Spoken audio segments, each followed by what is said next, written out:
ரத்தமே சிந்தப்பட்ட ரத்தமே, விலையேற பெற்ற வல்ல ரத்தமே, இயேசு கிறிஸ்துவின் ரத்தமே, எனக்கு விலையாக சிந்தப்பட்டதே. ரத்தமே சிந்தப்பட்ட ரத்தமே, விலையேற பெற்ற வல்ல ரத்தமே, இயேசு கிறிஸ்துவின் ரத்தமே, எனக்கு விலையாக சிந்தப்பட்டதே. ரத்தமே சிந்தப்பட்ட ரத்தமே, விலையாக பெற்ற ரத்தமே, ரத்தமே சிந்தப்பட்ட ரத்தமே, எனக்கு விலையாக சிந்தப்பட்டதே. ரத்தமே சிந்தப்பட்ட ரத்தமே, விலையாக சென்ற வல்ல ரத்தமே, இயேசு கிறிஸ்துவின் ரத்தமே, எனக்கு விலையாக சிந்தப்பட்டதே.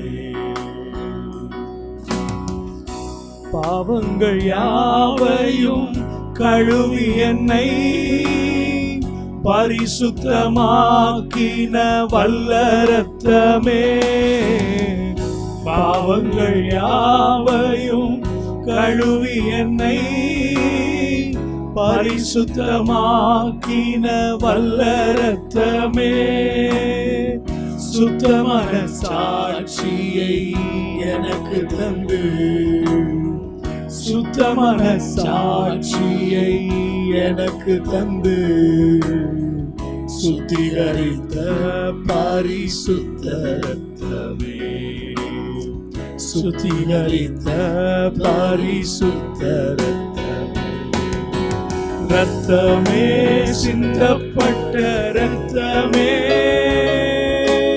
விலையேற பெற்ற ரத்தமே, ரத்தமே சிந்தப்பட்ட ரத்தமே, எனக்கு விலையாக சிந்தப்பட்டதே.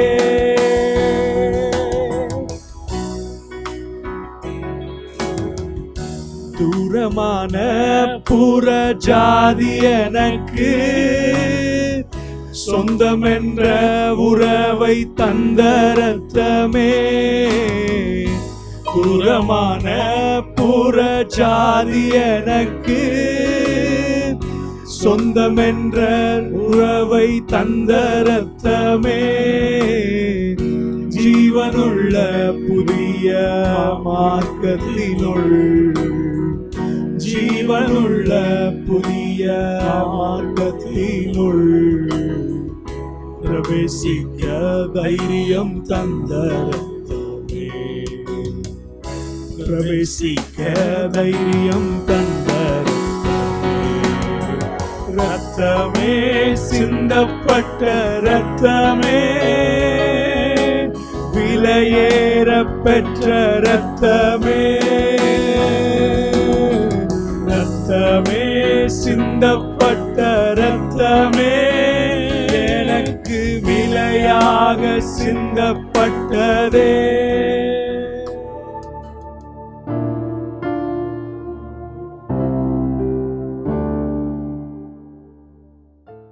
ஆண்டவரும் இரட்சகருமாய் இருக்கக்கூடிய இயேசு கிறிஸ்துவின் நாமத்தில் உங்கள் யாவருக்கும் அன்பின் வாழ்த்துக்கள்.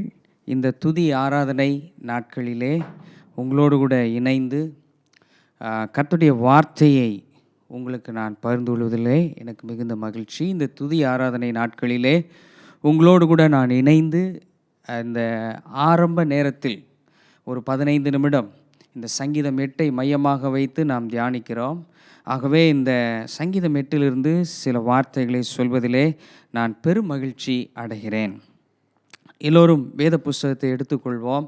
சங்கீதம் 8 மையமாக வைத்து இந்த ஆண்டிலே நாம் துதி ஆராதனை நாம் நடத்தி கொண்டிருக்கிறோம். கர்த்தருக்கு ஸ்தோத்திரம் இந்த நாட்களுக்காக. ஆமென். கித்தீத் வாத்தியத்தில் வாசிக்கப்பட்ட ராகத் தலைவனுக்கு ஒப்புவிக்கப்பட்ட தாவீதின் சங்கீதம் என்று எழுதப்பட்டிருக்கும். கித்தீத் என்பது ஒரு விதமான, அதாவது ஸ்ட்ரிங் இன்ஸ்ட்ருமெண்ட் என்று அழைப்பது உண்டு. பலவிதமான கருவிகள், இசைக்கருவிகளை வேதத்தில் பயன்படுத்தியிருக்கிறாங்க. தாளக்கருவிகள், காற்று ஊதி வாசிக்கக்கூடிய கருவிகள், நரம்பு வாத்தியங்கள் என்று சொல்லி பலவிதமான கருவிகள் இருக்கிறது. அதில் கித்தீத் என்பது ஒரு மேன்மையான ஒரு இசைக்கருவி.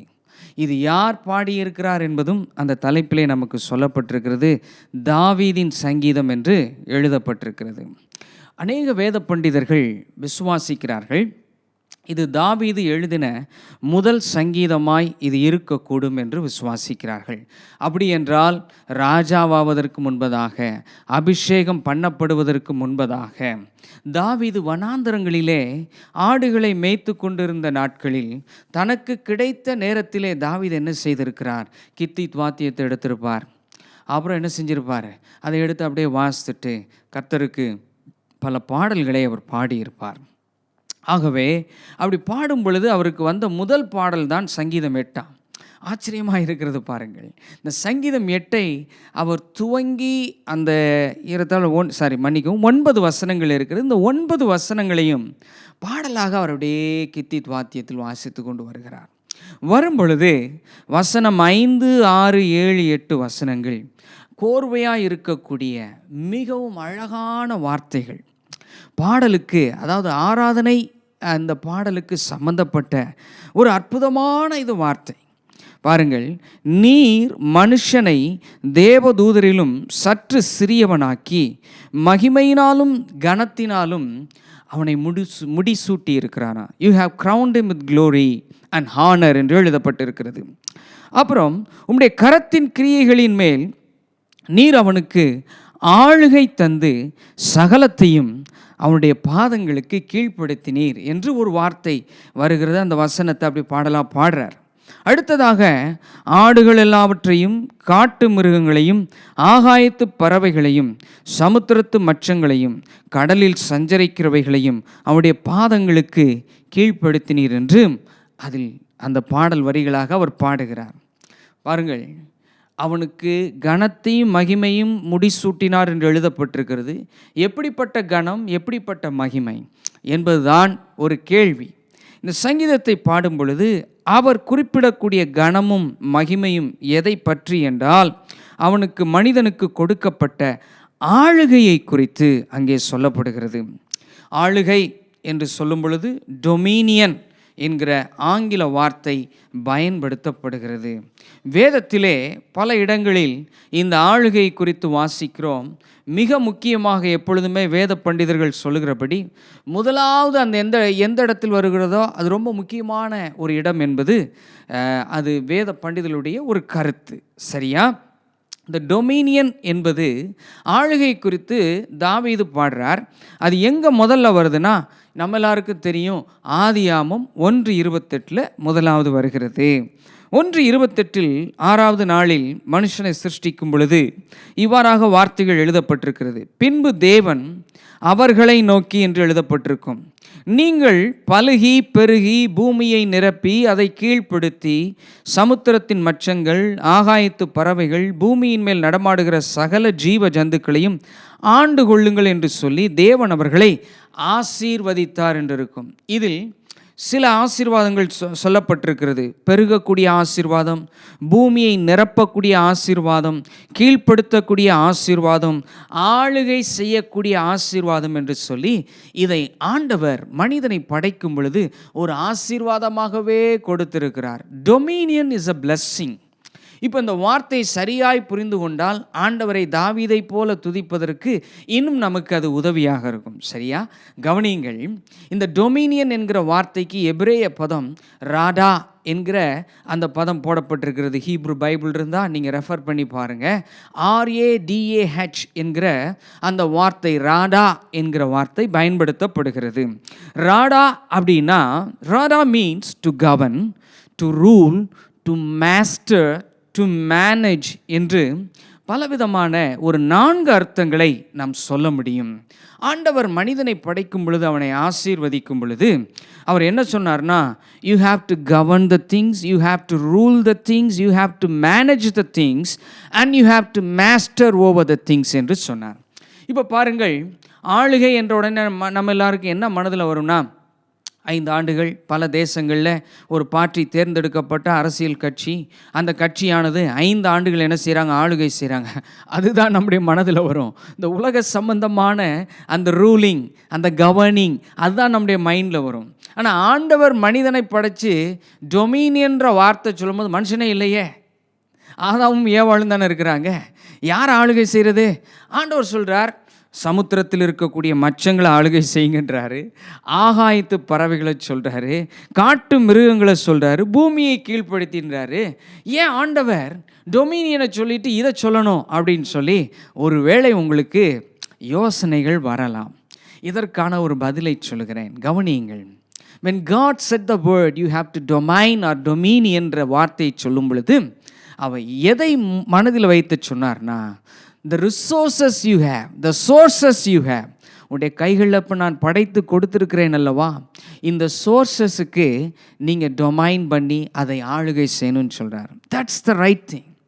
நம்முடைய கைகளில் இருக்கக்கூடிய சோர்ஸ் அண்ட் சிச்சுவேஷன், இது 2 தான் நம்ம ஆளுகை செய்ய படிக்கணும்.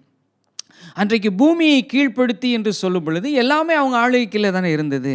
த situation and the sources what they had, அதைத்தான் ஆண்டவர் சொல்லுகிறார். இது 2ஐயும் you have to rule, you have to govern, you have to manage and you have to master over it என்கிறதை குறித்து சொல்லுகிறார். தாவீது முதல் சங்கீதத்தை பாடும் பொழுதே அவருக்குள் ஒரே சந்தோஷம், தேவனை குறித்ததான நல்ல வரிகள் வருகிறது. அவருடைய நாமத்தை குறித்து பாடுறாரு, அவருடைய படைப்புகளை குறித்து பாடுறாரு.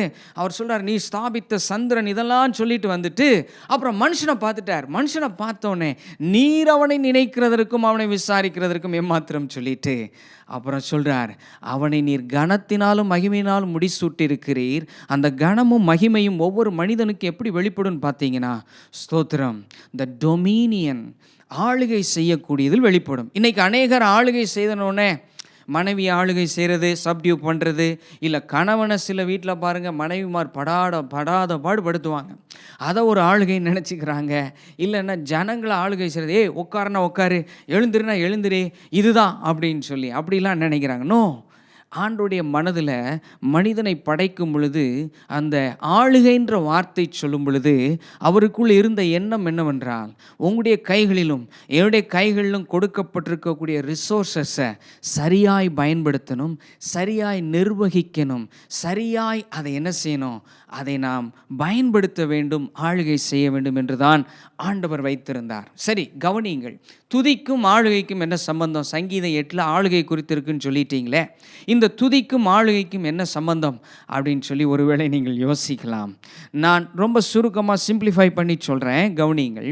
துதிக்கிறவங்க ஆண்டவர் தங்களுக்கு கொடுத்துருக்கக்கூடிய அந்த மகிமையான ஆளுகையை சரியாக பயன்படுத்துவாங்க. புரிஞ்சவங்க ஒரு ஆமேன் சொல்லுங்கள். ஆமேன், ஹல்லேலூயா, ஹல்லேலூயா. ஒருவேளை நீங்கள் பிஸ்னஸ் பண்ணிகிட்ருக்கலாம், இதை பார்த்து கொண்டு இருக்கக்கூடிய நீங்கள் ஒருவேளை வீட்டில் ஹவுஸ் ஒய்ஃபாக இருக்கலாம், அப்படி இல்லை டீச்சராக இருக்கலாம், அப்படி இல்லை என்றால் கவர்மெண்ட் ஜாப் பண்ணக்கூடிய ஒரு கவர்மெண்ட் எம்ப்ளாயியாக இருக்கலாம். யாராக இருந்தாலும் ஆண்டவர் உங்களை வைத்திருக்கக்கூடிய அந்த சூழ்நிலையில், அந்த சிச்சுவேஷனில் ஆண்டவர் உங்களுக்கு கொடுத்திருக்கக்கூடிய சோர்ஸஸ், அதை நீங்கள் சரியாய் நிர்வகிக்க, சரியாய் ஆளுகை செய்ய நீங்கள் செய்ய வேண்டிய ஒரு கீ என்னன்னு தெரியுமா? ஸ்தோத்திரம். You have to praise him. அவரை என்ன செய்யணும்? துதிக்க வேண்டும், அவரை துதிக்க வேண்டும். ஏசாயா 43:21 இப்போ ஆதியாம் 1:28 ரெண்டையும் நீங்கள் கனெக்ட் பண்ணி பாருங்கள், சம்மந்தப்படுத்தி பாருங்கள், ரொம்ப நல்லா இருக்கும். ஆண்டவர் அவனை படைக்கும் பொழுது இவ்வாறாக ஒரு ஆசீர்வாதத்தை கொடுத்து படைக்கிறார். ஏசாயா 43:21 வரும் பொழுது அவர் சொல்லுகிறார், இந்த ஜனத்தை என்றால் நம்மை பார்த்து சொல்லுகிறார், இந்த ஜனத்தை நம்மை அவர் எதற்கென்று ஏற்படுத்தியிருக்கிறார், உருவாக்குனார் தெரியுமா? என்னுடைய துதியை சொல்லி வரவே என்ன செய்தாரா? அவருடைய துதியை சொல்லி வரவே கர்த்தர் நம்மை படைத்திருக்கிறார், கர்த்தர் நம்மை உருவாக்கி இருக்கிறார், கர்த்தர் நம்மை ஸ்தாபித்திருக்கிறார் இந்த பூமியிலே. ஆகவே உயிரோடு இருக்கிற வரைக்கும் நமக்கு ஒரே ஒரு நோக்கம். என்ன நோக்கம்னா கர்த்தரை துதிக்கணும். ஸ்தோத்திரம். அருமையான தேவனுடைய பிள்ளைகளே, அங்கே ஆளுகை என்று சொல்கிறார். இங்கே 43:21 எனக்கென்று இந்த ஜனத்தை ஏற்படுத்தினேன், இவர்கள் என் துதியை சொல்லி வருவார்கள் என்று அவர் சொல்லுகிறார்.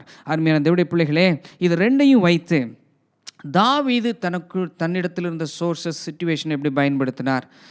நேரம் இருந்தால் அப்போஸ்தலனாகிய பவுல் இந்த 2 பேரையும் குறித்து வேகமாக டச் பண்ணிவிட்டு அப்புறம் நம்ம ஒரு 10 நிமிஷம் ஆண்டவரை துதித்து நம்ம ஜெபம் பண்ண போகிறோம். கவனியுங்கள், தாவீதை குறித்து நான் சொல்கிறேன்.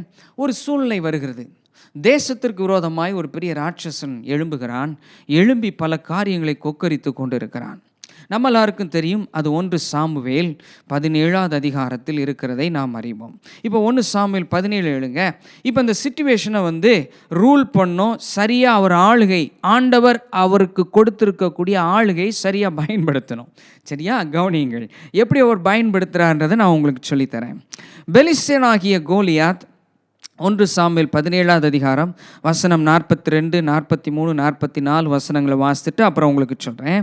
பெலிஸ்தியன் சுற்றி பார்த்து தாவீதை கண்டு, அவன் இளைஞனும் சௌந்தரிய ரூபமான சிவந்த மேனியும் உள்ளவனாக இருந்தபடியினால் அவனை முதலாவது என்ன செய்கிறான் என்று போடப்பட்டிருக்கும்.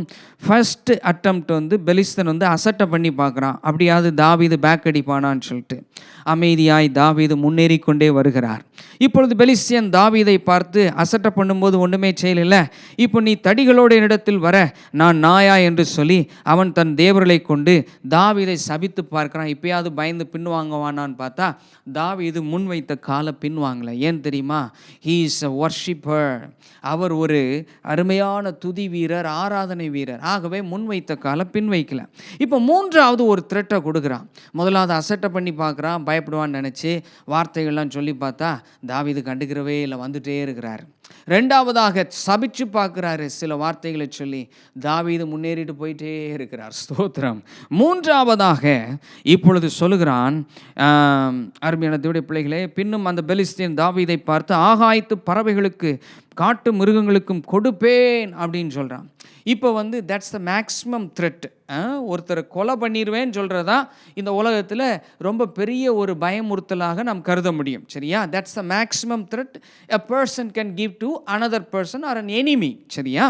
இப்போ சொல்லுகிறான், உன்னை கொன்றுவேன் அப்படின்றான். இப்போயாவது தாவீது நின்னாரா? நிற்கலை. அந்த சிச்சுவேஷனை ஆளுகை செய்யக்கூடிய ஒரு பொட்டன்ஷியாலிட்டி யாருக்குள்ளே இருக்குன்னா தாவீதை போன்ற ஒரு துதி வீரனுக்குள்ளே இருக்கும். அருமையான தேவனுடைய பிள்ளைகளே, ஆளுகையை கர்த்தர் நமக்கு கொடுத்துருக்கிறான்றது எப்போ வெளிப்படுனா, சில சூழ்நிலைகள் வரும்போது அநேகர் என்ன செஞ்சிருவாங்கன்னா கண்ணீர் வடிச்சிருவாங்க.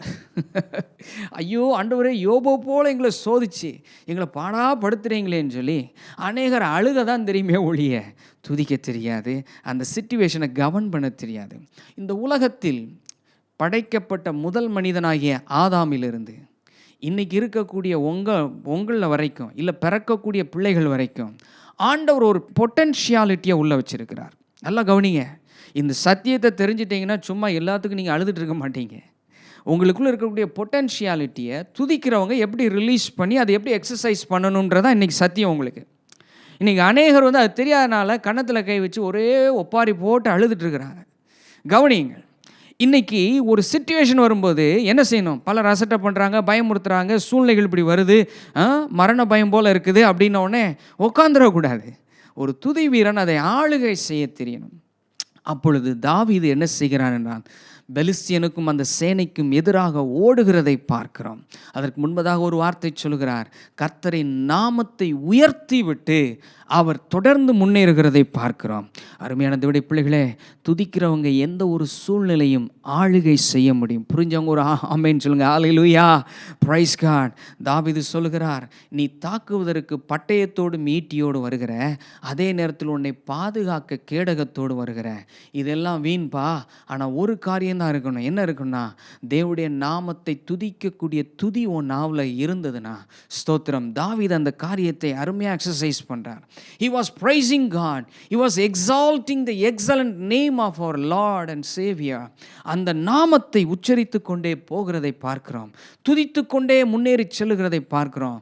போக போக போக ஸ்பீடு இன்க்ரீஸ் ஆதே ஒழிய என்ன ஒரு பயமுறுத்தல் எப்படிப்பட்ட சூழ்நிலை வந்தாலும் பேக்வேர்டாக ஒரு ஸ்டெப்பு கூட வரலையா. ஸ்தோத்திரம். கையில் ஊற்றி அல்லேலூயா சொல்லுவோம். ஆளுகை செய்கிறவங்களுக்கு நல்லா தெரியும், துதிக்கிறவங்க எந்த ஒரு சூழ்நிலையும் ஆளுகை செய்ய முடியும்.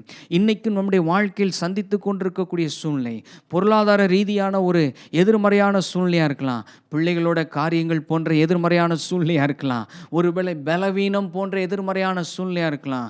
Let me encourage you this evening, dear people of God, cheer up, cheer up, cheer up. அருமையான தேவனுடைய பிள்ளைகளே, நீங்கள் என்ன செய்யணும்? உற்சாகப்படணும். இந்த வார்த்தையை கேட்கும் பொழுது ஆண்டவர் நம்மளை மகிமையினாலும் கனத்தினாலும் முடிசூட்டி இருக்கிறார். அதில் அந்த மகிமையும் கனம் எதில் இருக்கிறது என்றால் ஆளுகையை கர்த்தர் கொடுத்திருக்கிறதுனால, கர்த்தர் நம் கைகளில் கொடுத்திருக்கக்கூடிய resources, the sources and the situation இரண்டின் மீதும் நம்முடைய ஆளுகை வெளிப்படுவதாக. ஹல்லேலூயா, ஹல்லேலூயா. தேவ பிள்ளையே, இந்த மாலை வேளையில கர்த்தர் உனக்கு கொடுக்கக்கூடிய தீர்க்கதரிசன வார்த்தை, நீ துதித்து கொண்டு இருக்கும் பொழுதே சூழ்நிலைகள் மீது உன்னுடைய ஆளுகை வெளிப்படுவதாக. ஹல்லேலூயா. ஒரு அருமையான ஒரு தேவ மனிதர் தன்னுடைய கமெண்ட்ரியில் எழுதியிருந்தார், எனக்கு ரொம்ப பிடிச்சிருந்தது. ஒரு சைல்டு ஆஃப் காடோட பவர் எதில் வெளிப்படுன்னு பார்த்தீங்கன்னா மணியில் கிடையாதான், அவங்களுடைய ஃபிசிக்கல் ஸ்ட்ரென்த்தில் கிடையாதான், அப்புறம் எதில் தான் இருக்குது? கூட இருக்கிற ஆட்களை வச்சு கிடையாதான். இன்றைக்கி இதெல்லாம் உலகத்தில் பயன்படுத்துகிறாங்க, பவராக பயன்படுத்துகிறாங்க. பட் சைல்டு ஆஃப் காடோட பவர் எங்கேருந்து வரும்னு கேட்டிங்கன்னா அவருடைய மனதிலிருந்து வரும். ஹல்லேலூயா.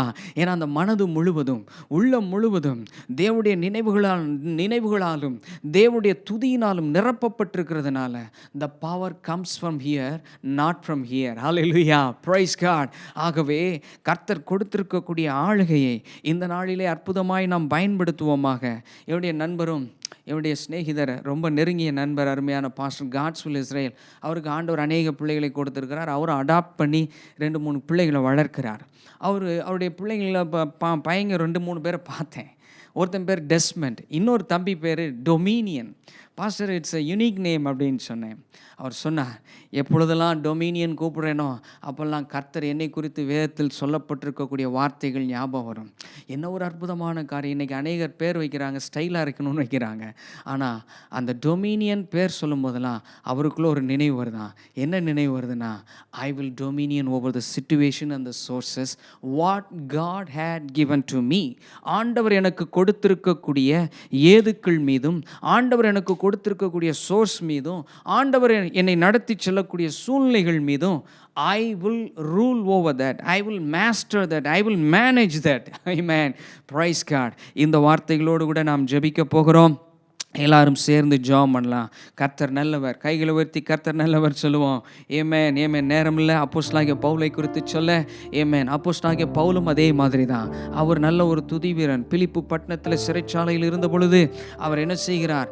ஆண்டவரை ஆராதிக்கிறது, துதிக்கிறதை பார்க்கிறோம். பல சூழ்நிலைகளில் அந்த சூழ்நிலைகளை ஆளுகை செய்கிறதை பார்க்கிறோம். கடைசியாக 276 பேரோடு கூட அந்த ரோமை நோக்கி கப்பல் சென்று கொண்டிருந்த பொழுது கைதியாகிய ஏறிய பவுல் கப்பலிலே கேப்டனாக செயல்படுகிறதை பார்க்கிறோம். ஆகவே கைகளை உயர்த்தி நல்லா ஸ்தோத்திரம் பண்ணுவோம். ஹல்லேலூயா. கர்த்தர் கொடுத்த வார்த்தைகளுக்காக நன்றி. கர்த்தர் நமக்கு கொடுத்திருக்கக்கூடிய கனத்திற்காகவும் மகிமைக்காகவும் நன்றி சொல்லுவோம்.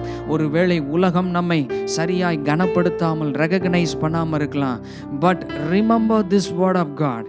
இந்த வார்த்தையை நீங்கள் நல்லா உங்களுடைய இருதயத்தில், உங்களுடைய ஆவி மனிதனுக்குள்ள ரெஜிஸ்டர் ஆகணும்.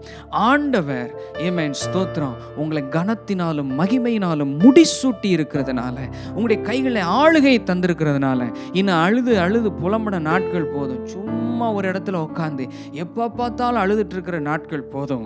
ஆளுகை வெளிப்படுத்தணும். ஸ்தோத்திரம். அந்த ஆளுகை வெளிப்படுத்த துதியை இன்க்ரீஸ் பண்ணும். ஆகவே நல்ல ஜெபம் பண்ணுவோம். கர்த்தாவே உமக்கு நன்றி சொல்லுகிறோம். இயேசுவே உமக்கு கோடி கோடி கோடி நன்றி சொல்லுகிறோம். இயேசு ராஜா உமக்கு நன்றி சொல்லுகிறோம். நீர் ஆதியிலே மனிதனை படைக்கும் பொழுது நல்ல எண்ணங்களோடு கூட, ஆண்டவரே நல்ல திட்டங்களோடு கூட நீங்கள் எங்களை டிசைன் பண்ணியிருக்கிறீங்க, நீங்கள் எங்களை டெக்கரேட் பண்ணியிருக்கிறீங்க, நீங்கள் எங்களை ஆண்டவரே அவ்வளோ அற்புதமாக எங்களை ஆண்டவரே உருவாக்கி இருக்கிறீங்க. அதற்காக நன்றி சொல்லுகிறோம். இந்த உலகத்திலே கர்த்தருடைய பிள்ளையாக இருப்பது எவ்வளோ பெரிய பாக்கியம் ஆண்டவரே. அதே நேரத்தில் சகல ஆசீர்வாதங்களோடு நாங்கள் ஆளுகை தன்மையோடு இருப்பது எவ்வளோ பெரிய பாக்கியம்.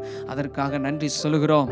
இயேசுவே உமக்கு நன்றி சொல்லுகிறோம். உடைய இரத்தத்தினால் எங்களை கழுவி, ஆண்டவரே உடைய காயங்களால் எங்களை குணமாக்கி, உம்முடைய கரங்களினால் எங்களை மூடி எங்களை ஆண்டவரே நடத்தி வரக்கூடிய நல்ல தகப்பனே உமக்கு நன்றி சொல்கிறோம். உம்மை ஸ்தோத்தரிக்கிறோம், உம்மை துதிக்கிறோம். இந்த நாளிலும் எங்களுடைய துதி இன்னும் அதிகமாவதாக. சங்கீதம் 8 சொல்லப்பட்டிருக்கக்கூடிய ஆசீர்வாதங்களை சுதந்திரித்துக் கொள்கிறோம். நீர் எங்களுக்கு கொடுத்திருக்கக்கூடிய சகல ஆசீர்வாதங்களுக்காக நன்றி. நீர் எங்களுக்கு கொடுத்திருக்கக்கூடிய சோர்சஸ்க்காக நன்றி.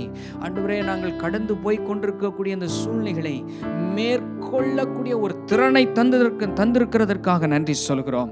இயேசுவே உமக்கு கோடி ஸ்தோத்திரம். கர்த்தாவே உமக்கு ஸ்தோத்திரம். சோர்ந்து போன உள்ளங்களை இந்த வேளையிலே நீர் தேற்றுகிறபடினால் உமக்கு நன்றி சொல்கிறோம். கர்த்தாவே உமக்கு நன்றி சொல்கிறோம். யாரெல்லாம் எங்களோடு கூட சேர்ந்து ஜெபம் பண்றாங்களோ, ஆராதிக்கிறாங்களோ, இந்த நாளிலே அந்த குடும்பங்களிலே, இந்த நாளிலே அந்த நபர்களுக்கு அற்புதங்கள் நடக்க போகிறபடினால் உம்மை துதிக்கிறோம், உம்மை ஸ்தோத்தரிக்கிறோம். அருமையான தாவீது சொல்கிறது போல கர்த்தரை துதிக்கும் துதி எப்போதும் எங்களுடைய நாவில் இருக்கும். ஏமேன், ஏமேன், ஸ்தோத்திரம். கர்த்தரை நாங்கள் எக்காலத்திலும் ஸ்தோத்தரிப்போம். அவரை துதிக்கும் துதி எப்போதும் எங்களுடைய நாவில் இருக்கும். அதற்காக நன்றி சொல்லுகிறோம். இயேசுவே உமக்கு நன்றி. கர்த்தாவே உமக்கு நன்றி. இரவில் விழிக்கும் பொழுது உம்மை ஸ்தோத்தரிப்போம். ஆண்டவரே, படுக்கும் பொழுது உம்மை துதிப்போம், உம்மை ஸ்தோத்தரிப்போம். ஆண்டவரே உமக்கு நன்றி சொல்லுகிறோம்.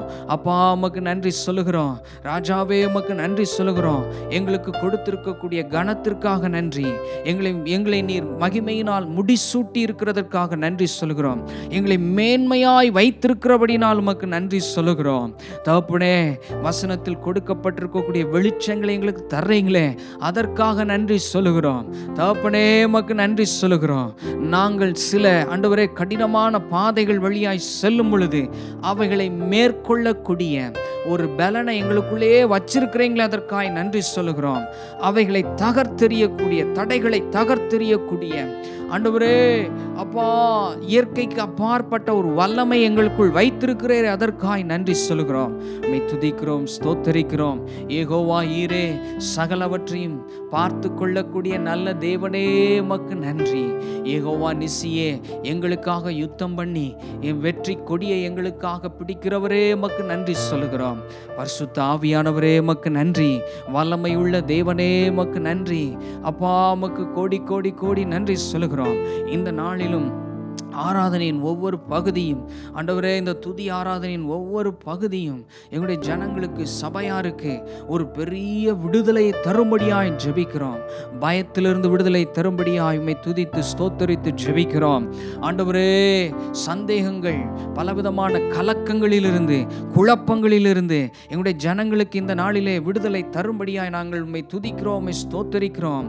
உம்முடைய நாமத்தை நாங்கள் உயர்த்தக்கூடிய எந்த ஸ்தானத்திலும் வந்து ஆசீர்வதிக்கிற தேவனே, ஆங்காங்கே வீடுகளில் இருந்து நாங்கள் உம்மை துதிக்கும் பொழுது, ஆங்காங்கே வீடுகளில் இருந்து உம்முடைய நாமத்தை நாங்கள் குடும்பமாய் இணைந்து நாங்கள் உம்மை உயர்த்தும் பொழுது இயற்கைக்கு அப்பாற்பட்ட அற்புதங்கள் நடப்பதாக.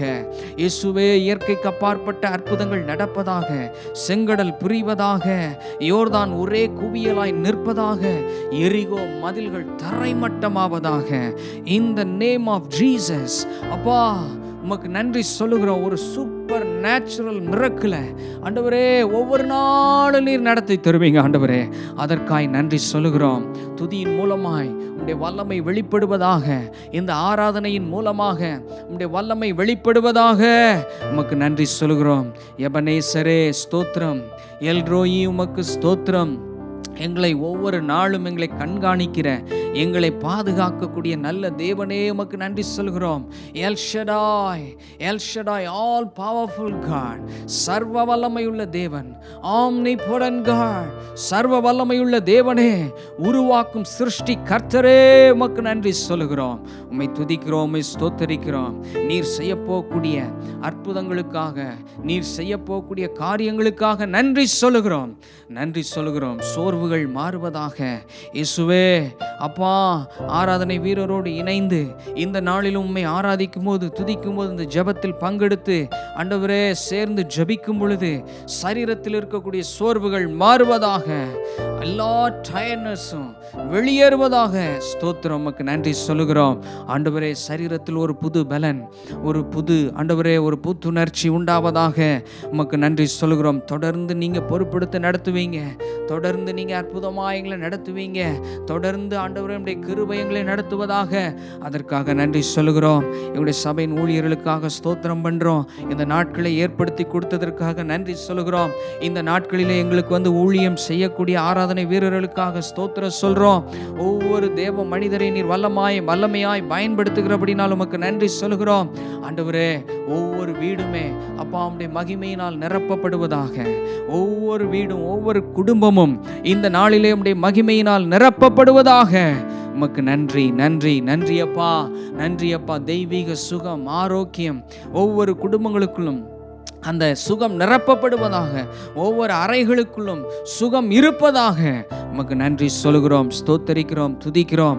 ஜபத்தை கேட்கிறவரே உமக்கு நன்றி அப்பா, உமக்கு நன்றி சொல்கிறோம். மகத்துவமானவரே உமக்கு நன்றி சொல்கிறோம். உன்னதமான தேவனே உமக்கு நன்றி சொல்கிறோம். உயர்ந்த அடைக்கலமே உமக்கு நன்றி சொல்கிறோம். எங்களை தாங்கி ஏந்தி சுமக்கக்கூடிய நல்ல தகப்பனே உமக்கு நன்றி சொல்கிறோம். எங்களுடைய ஜபங்களுக்கு பதில் தரக்கூடிய நல்ல தேவனே உமக்கு நன்றி சொல்கிறோம். எப்பொழுதெல்லாம் உம்மை துதிக்கிறோமோ அப்பொழுதெல்லாம் உம்முடைய ஆவியினாலும் உம்முடைய அபிஷேகத்தினாலும் எங்களை நிரப்புகிறவரே உமக்கு நன்றி சொல்கிறோம். உம்மை துதிக்கிறோம், உம்மை ஸ்தோத்தரிக்கிறோம். தொடர்ந்து நடத்த போகிறபடினாலும் உமக்கு நன்றி சொல்கிறோம். இயேசுவின் மூலம் பிதாவே, ஆமென், ஆமென். God bless you.